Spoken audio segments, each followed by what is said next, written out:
మీకు ఓ ఇది చేస్తాం అది చేస్తాం అని రైతులకు ఏమేం కళ్ళబొల్లి కబుర్లు చెప్పిండో ఒక్కసారి మీరు చూడాలని చెప్పి కొడతా ఉన్నా, ఆ వీడియో ప్లే చేయాలని చెప్పి మనోళ్ళని కొడతా ఉన్నాం.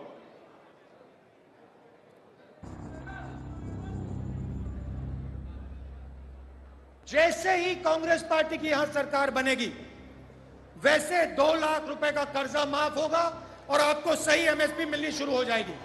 15,000 रुपए प्रति एकड़ डायरेक्ट बेनिफिट हम किसानों को देने जा रहे हैं। ये सिर्फ एक डिक्लेरेशन नहीं है, ये किसानों के लिए कांग्रेस पार्टी की गारंटी है। ये खोखले शब्द नहीं है। पैडी को हम 2,500 रुपए में खरीदेंगे। పండించిన వరి పంటకి కనీస మద్దతు ధర అదనంగా బోనస్ ప్రకటించి 2,500 రూపాయల వరకు క్వింటల్ కి వరి ధాన్య కొనుగోలు చేస్తాం. కాంగ్రెస్ పార్టీ అధికారంలోకి వచ్చిన తక్షణమే రైతులకు ఏకకాలంలో 2 లక్షల రుణమాఫీ చేస్తాం.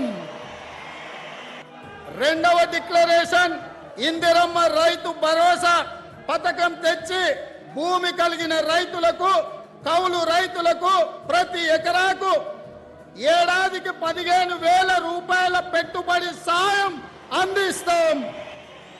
ఉపాధి హామీలో నమోదు చేసుకున్న భూమి లేని రైతు కూలీలకు ప్రతి ఏడాది 12,000 రూపాయల ఆర్థిక సహాయాన్ని అందిస్తాం. రైతులు పండించిన పంటలకు ఉదాహరణ వరి, పత్తి, మిర్చి, చెరుకు, పసుపు ఇలా అన్ని పంటలకు మెరుగైన గిట్టుబాటు ధర ఇచ్చి చివరి గింజ వరకు కాంగ్రెస్ పార్టీ కొనుగోలు చేస్తుంది. చెప్పినాయి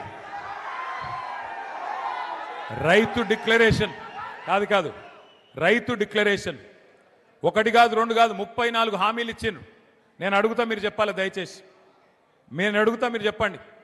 రైతు బంధు 15,000 పెంచుతామన్నారు, ఇచ్చిండ్రా? ఇచ్చిరా లేదా? కొద్దిగా గట్టిగా చెప్పాలి. ఇచ్చిండ్రా లేదా? 2 లక్షల రుణం మాఫీ చేస్తా అన్నాడు, చేసిండా? కౌలు రైతులకు రైతు బంధు ఇస్తా అన్నాడు, ఇచ్చిండా? రైతు కూలీలకు రైతు భరోసా ఇస్తాడు, ఆత్మీయ భరోసా ఇచ్చిండా? పత్తి, వరి, మిర్చి అన్నిటికీ బోనస్ ఇస్తా అన్నాడు, ఇచ్చిండా? చివరి గింజ దాకా కొంటా అన్నాడు, ఇచ్చిండా? కొంటుండా? 24 గంటల కరెంట్ ఇస్తుండా? మరి మంచిర్యాలలో మనకు తెలిసి వచ్చిందా మార్పు అంటే ఎట్లుంటుందో? గిట్లుంటది. మరి ఎట్లుంటది అంటే ఒక్కసారి ఆలోచన చేయండి. ఈ మధ్యలోనే ముఖ్యమంత్రి మన ఒక రైతులకే కాదు అన్ని వర్గాలకు హామీ ఇచ్చిండు. నేను పిల్లలకు 2 లక్షల ఉద్యోగాలు ఇస్తా మొదటి సంవత్సరం అని రాహుల్ గాంధీ డైలాగులు కొడితే, నిన్నగాక మొన్న యువ సంగ్రామ సదస్సు అని హైదరాబాద్లో వాళ్ళు ఎక్కడనైతే మీటింగ్ పెట్టిరో మేము అక్కడనే పెట్టినాం. వరంగల్లో వాళ్ళు ఎక్కడైతే మీటింగ్ పెట్టినరో అక్కడనే పెట్టి రైతులను అడిగినాం. నిన్నగాక మొన్న పిల్లల్ని అడిగినాం 2 లక్షల ఉద్యోగాలు వచ్చినాయా అని. వాళ్ళైతే ఎట్లా మాట్లాడిరో మనం మీరు చూసే ఉంటారు. ఆడపిల్లలు ఎట్లా మాట్లాడిరో కూడా మీరు చూసే ఉంటారు. చూసినరా లేదా? ఎక్కడన్నా రేవంత్ రెడ్డి దొరికితే పొరపాటున పొట్టు కొట్టేటట్టున్నారు. గట్లాంటి పరిస్థితి ఇలా రాష్ట్రంలో. అందుకే నేను అంటా ఉన్నా, 1 కాదు 2 కాదు, రాష్ట్రంలో అందరినీ ముంచిండు, అందరినీ మోసం చేసిండు, ముసలోళ్ళని మోసం చేసిండు. కేసీఆర్ ముసలమ్మకో ముసలయ్యకో 2,000 పెన్షన్ ఇస్తుండు. అక్క నవంబర్లో తీసుకుంటే 2,000, అక్క డిసెంబర్లో అయితే 4,000 అన్నడా లేదా? నవంబర్లో 2,000, డిసెంబర్లో 4,000. ఆ ఇంటికాడ బిచ్చపోలు అడుక్కుంటారు చూడు, అక్క అమ్మ అని అట్లా అడుక్కున్నాడు. ఆడుకుంటే నిజమేనేమో అని నమ్మి ఓట్లు వేసింది. 4,000 అన్నాడు.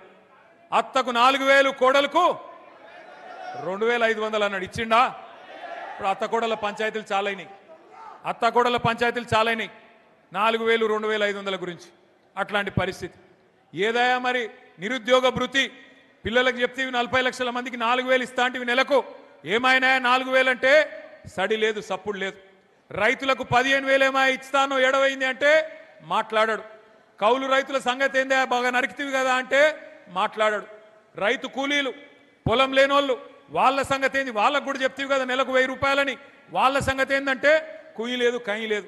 ఈ మధ్యన కొత్త రాగం నేర్చుకున్నాడు ఒకటి రేవంత్ రెడ్డి. ఏమంటుండే ఎరికేనా? ఎంత కండలు తిరిగిన పైల్వానైనా 3 నెలలనే పిల్లలు పుట్టిస్తాడే? 3 నెలల పిల్లలు పుట్టరు అనేది మనకు ముఖ్యమంత్రి గారు చెప్పారన్నట. సరే మాకు తెలియకపాయే, మాకు పెళ్ళిళ్ళు కాలేదు, మాకు పిల్లలు లేరు, మాకు తెలియదా? సరే రేవంత్ రెడ్డి నువ్వు చెప్పింది కరెక్టే అనుకుందాం. 3 నెలల పిల్లలు పుట్టరు కరెక్టే. మరి 32 నెలల పిల్లలు పుట్టకపోతే నిన్నేమని పిలవాలే? ఏమనాలి నిన్ను? శాతగానుడు అనాలనా? ఏమనాలి? నేనేమనలేదురా భయ్, మీరే అంటారు. నేను ఒక్కటే అంటున్నా, ఈ బట్టెవాజ్ ముఖ్యమంత్రి, ఈ దగాకోర్ కాంగ్రెస్ వీళ్ళను ఉరికిచ్చి కొడితే తప్ప మంచిర్యాలలో రేపు మనకు మళ్ళీ రైతు ప్రభుత్వం రాదు. గుర్తుపెట్టుకోండి, తెలంగాణలో మళ్ళీ రైతు ముఖంలో చిరునవ్వు చూడాలి అంటే, తెలంగాణలో మళ్ళీ రైతన్న కళ్ళల్లో ఆనందం చూడాలి అంటే, తెలంగాణలో ఏ రైతు చనిపోయినా, ఏ రైతు మరి కుటుంబానికి ఏమైనా ఒక పెద్దన్నలాగా కేసీఆర్ గారు మళ్ళీ తిరిగి వస్తే తప్ప ఈ రాష్ట్రంలో మళ్ళీ మంచి రోజులు రావు. అందుకే దయచేసి నేను చెప్పేది మీ అందరితో ఒకటే, 30 నెలలు గోసపడ్డాం, 31 నెలలు గోసపడ్డాం, ఇంకా మిగిలింది 29 నెలలు మాత్రమే. 29 నెలలు మాత్రమే. ఈ సినిమా అయిపోయింది, ఇంటర్వెల్ దాకా చూసేసినాం, ఇంటర్వెల్ వరకు తెలిసిపోయింది సినిమాలో ఏమీ లేదు, తిట్లు తప్ప బూతులు తప్ప ఏమీ లేదు, వీళ్ళతో అయ్యేదేం లేదు.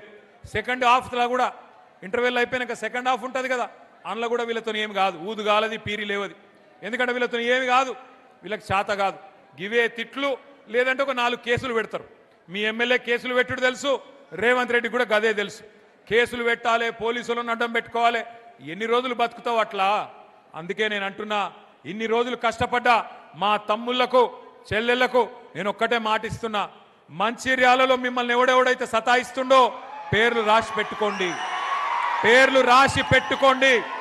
ఎవరిని వదిలిపెట్టే సమస్యనే లేదు, ఏ ఒక్కరిని కూడా వదిలిపెట్టే సమస్య లేదు. నేను కేసీఆర్ గారి లాగా మంచోని కాదు, నేను అంత మంచోని అయితే కాదు.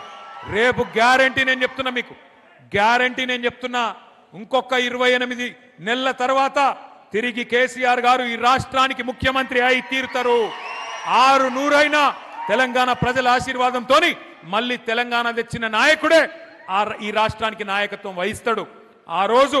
ఈ రోజు ఎవరైతే తోకలూపుతున్నారో అధికారులు, వాళ్ళకి నేను చెప్తున్నా, ముఖ్యంగా పోలీసు వాళ్ళు, డ్యూటీ చేయండి కానీ అతి చేయకండి.